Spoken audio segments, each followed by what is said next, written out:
Olá, bem-vindo à 8ª temporada do PQU Podcast, o podcast para psiquiatras em formação. Aqui é evidência com opinião. Eu sou Luiz Alberto Etten e é uma satisfação tê-lo como ouvinte. As revisões sistemáticas fornecem olhar crítico de alta qualidade das evidências sobre determinada intervenção, algumas esparsas, mas a qualidade da síntese final dependerá da confiabilidade dos estudos disponíveis, escrevem Stephanie Botton, Jack Wilkinson e Liza Barrow, editores da Cochrane Library, no editorial do número de junho de 2021 da Cochrane Database of Systematic Reviews.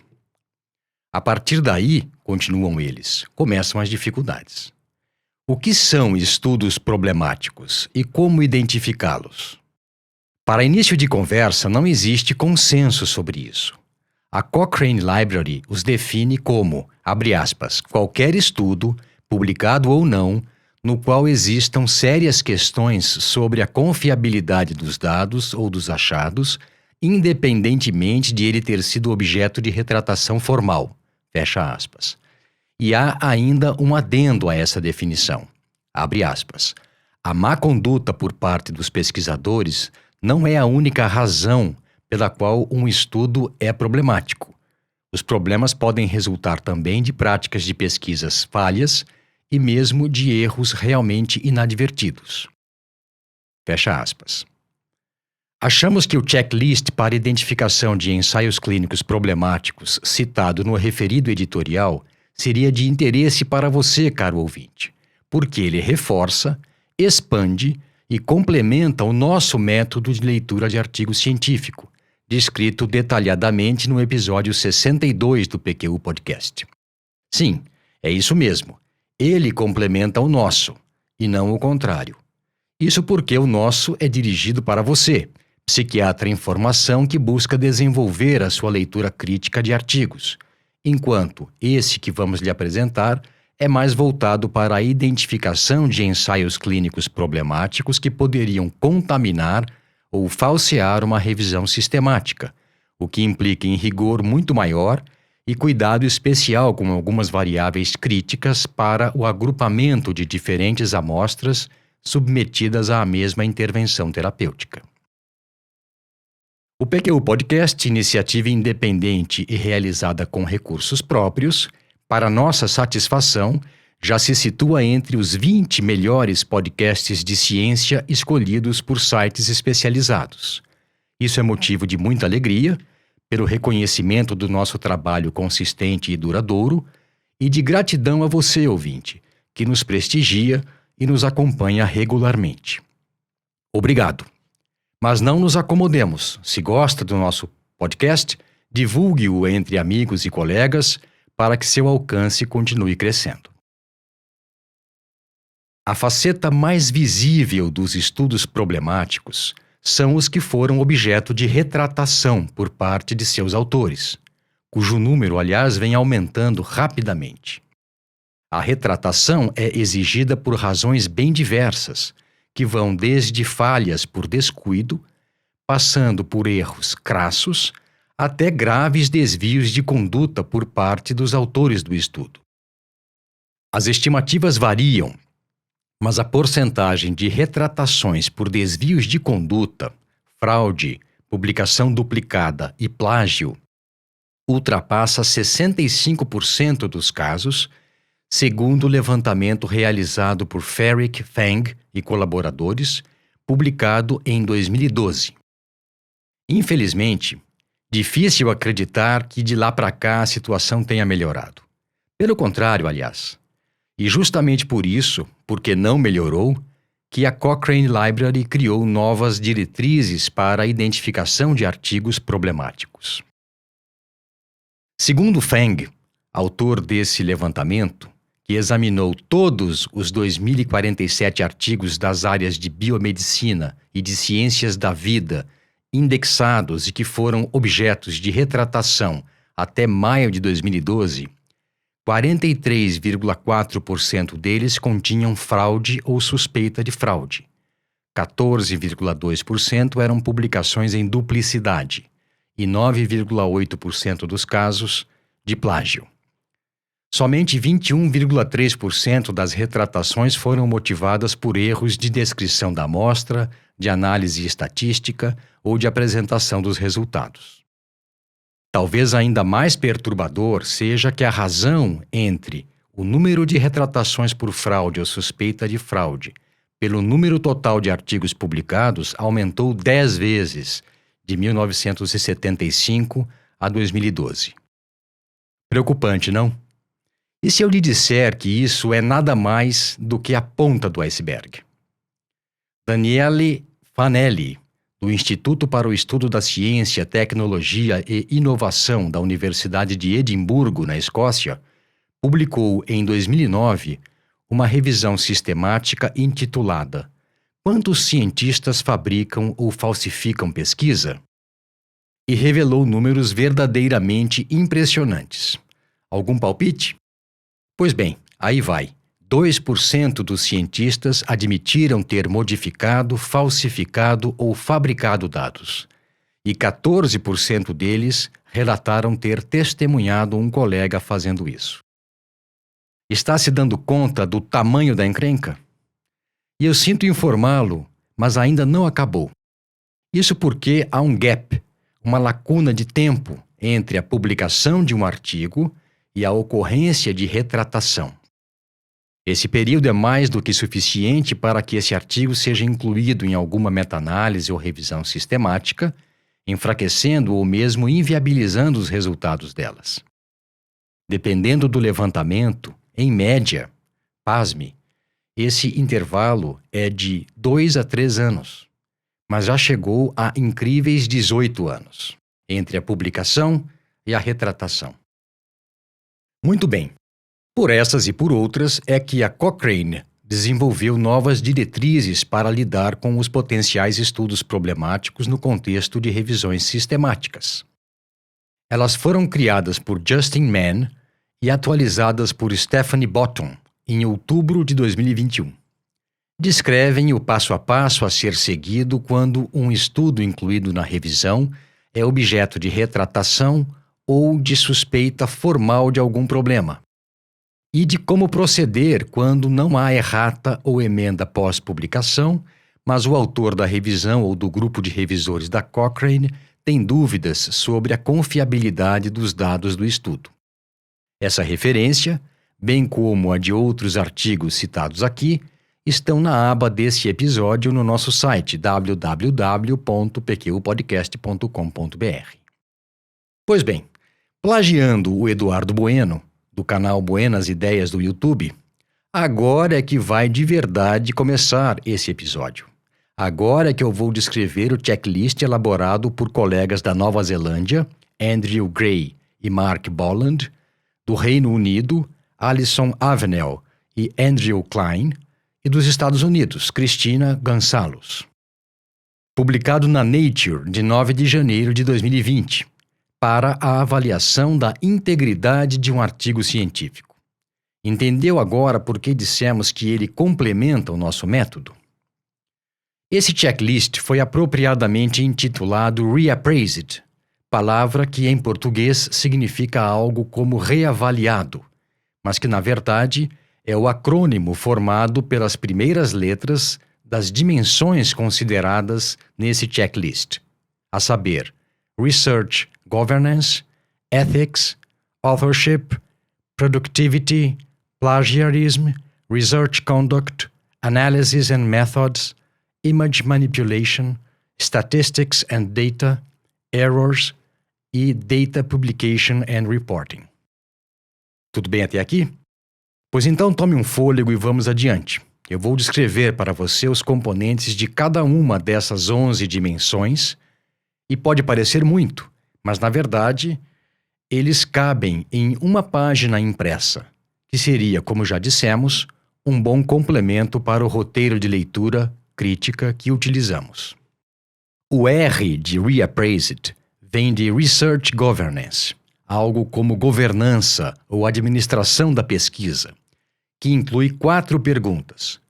O local ou os locais em que a pesquisa foi realizada são especificados e essa informação é plausível? A fonte de recursos foi explicitada.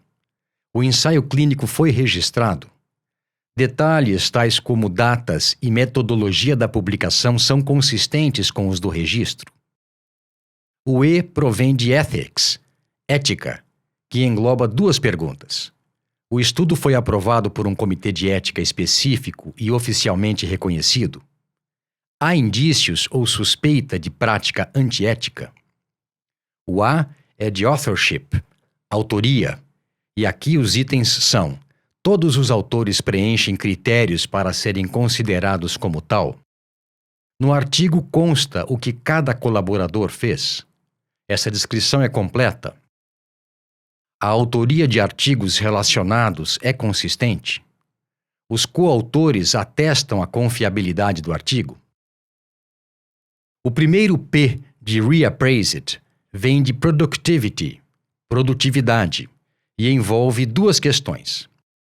O volume de trabalho relatado pelo grupo de pesquisa é plausível? A equipe de colaboradores é adequada para a condução do estudo como ele foi descrito?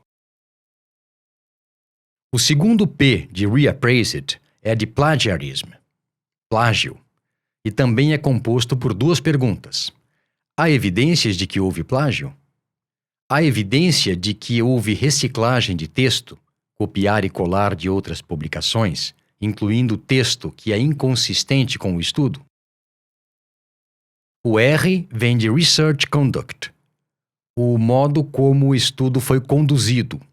E nessa dimensão estão englobadas as perguntas: o recrutamento dos participantes é plausível dentro do cronograma de pesquisa? Ele é plausível de acordo com a epidemiologia da doença na área do local do estudo? O número de animais, em casos de pesquisa básica, adquiridos e abrigados, bate com os números da publicação? O número de participantes que abandonam a pesquisa é compatível com a doença, a idade e o cronograma? O número de mortes de participantes é compatível com a doença, a idade e o cronograma do estudo? O intervalo entre a conclusão do estudo e a submissão do manuscrito é plausível?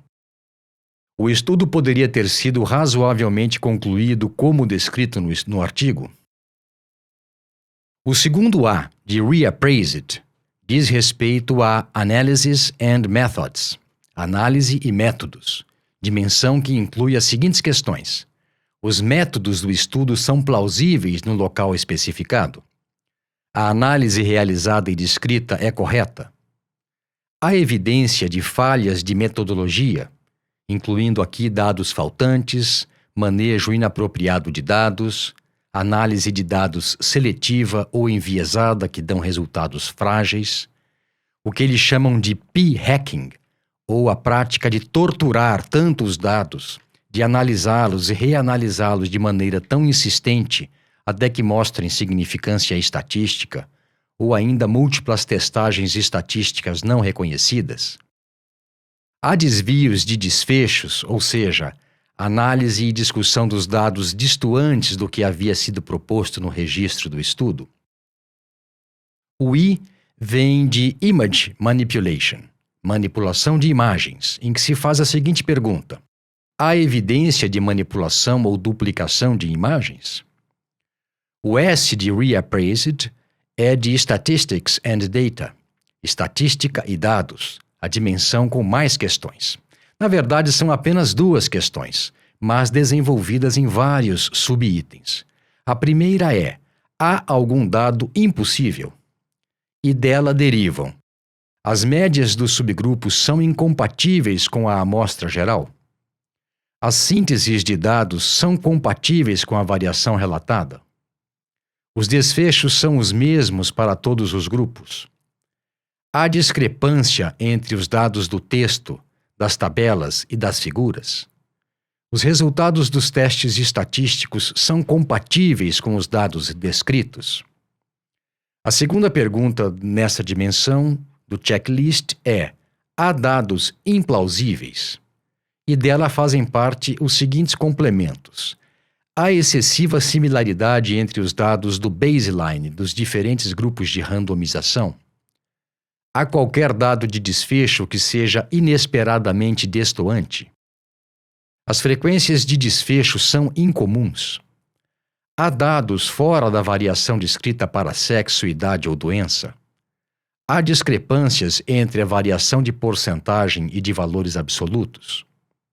Há discrepâncias entre os dados descritos e os critérios de inclusão de participantes? As variâncias de variáveis biológicas são surpreendentemente consistentes com o passar do tempo? O E de reappraised vem de errors, erros, e dele fazem parte os seguintes pontos. As unidades estão corretamente descritas? O número de participantes está correto e é consistente ao longo do texto? As proporções e porcentagens estão corretas? Os resultados são internamente consistentes?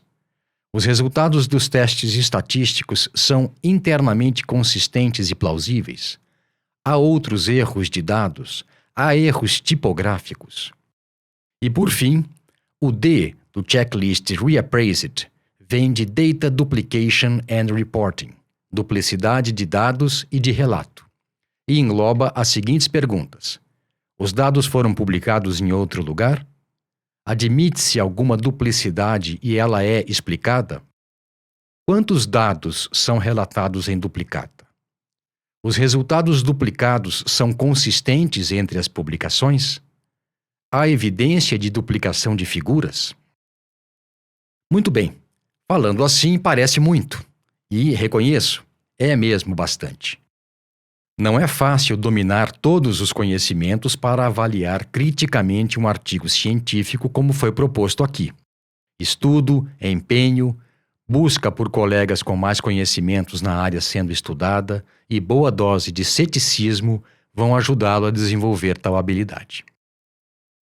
Esse checklist, segundo os autores, foi elaborado para auxiliar leitores, editores de periódicos e quem mais tenha que participar de avaliação de um artigo em busca de defeitos ou falhas que surgiram problema de integridade.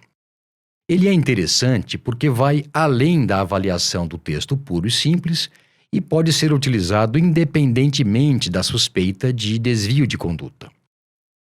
É lógico que quando o pesquisador ou o grupo de pesquisadores age de má fé propositalmente, tudo fica mais complicado, já que alguns são profissionais de fraude.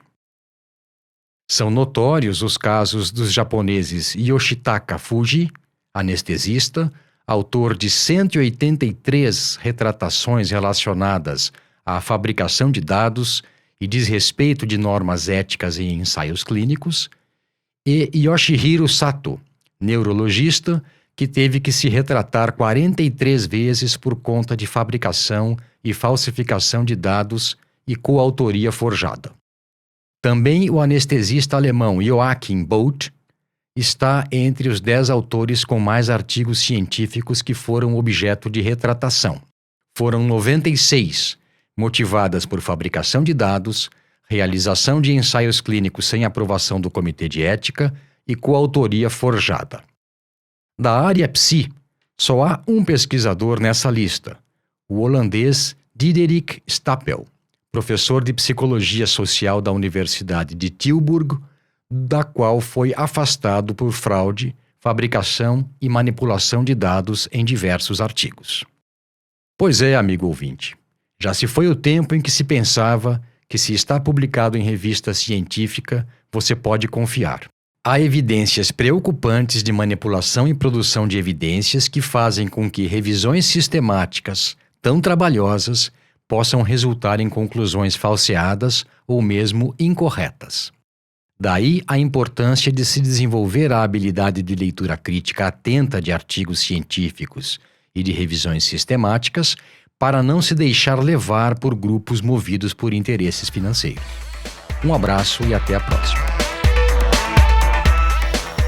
Acesse a nossa página no Facebook e siga-nos no Instagram para ficar por dentro de tudo o que acontece no PQU Podcast. Confira em www.pqpodcast.com.br todos os episódios já publicados, com as respectivas referências, organizados por data, autor e sessão. Agradecemos a sua atenção.